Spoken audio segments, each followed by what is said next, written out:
Jangan merasa sehat kalau cek tekanan darah saja tidak mau. Faktanya, tekanan darah tinggi sering disebut dengan silent killer.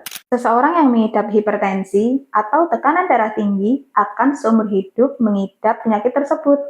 Meski tidak dapat sembuh, tapi dapat dikontrol melalui konsumsi obat-obatan yang disarankan oleh dokter. Di video kali ini kita akan bahas tekanan darah normal mana yang perlu diwaspadai.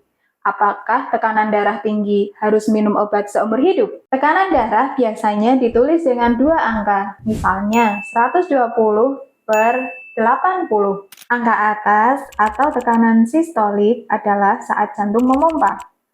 Angka bawah atau tekanan diastolik adalah saat jantung beristirahat. Tekanan darah normal orang dewasa adalah 120 per 80. Lalu, tekanan darah di bawah 90 per 60 dikategorikan rendah, sedangkan tekanan darah di atas 140 per 90 termasuk tinggi. Tekanan darah tinggi sering disebut dengan silent killer karena jarang menunjukkan gejala.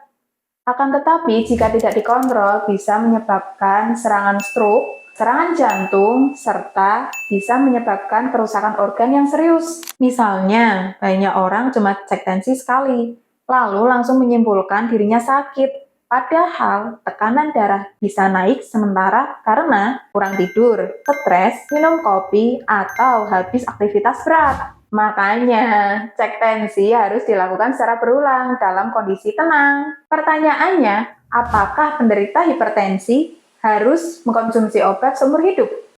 Jawabannya, hipertensi bukan penyakit yang bisa sembuh total, tapi bisa dikontrol.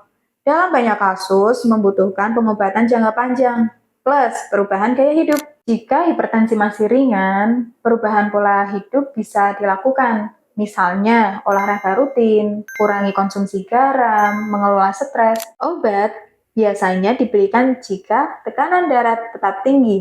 Obat hipertensi sendiri apabila dikonsumsi secara terus-menerus tidak akan merusak ginjal atau organ lain. Tugas dari obat hipertensi sendiri adalah menstabilkan aliran darah menuju ginjal.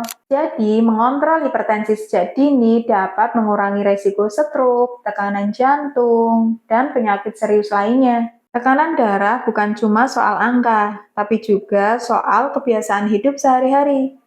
Semakin kamu peduli, besar peluang hidup lebih sehat. Jadi, kamu harus paham, tensi kamu masuk kategori yang mana?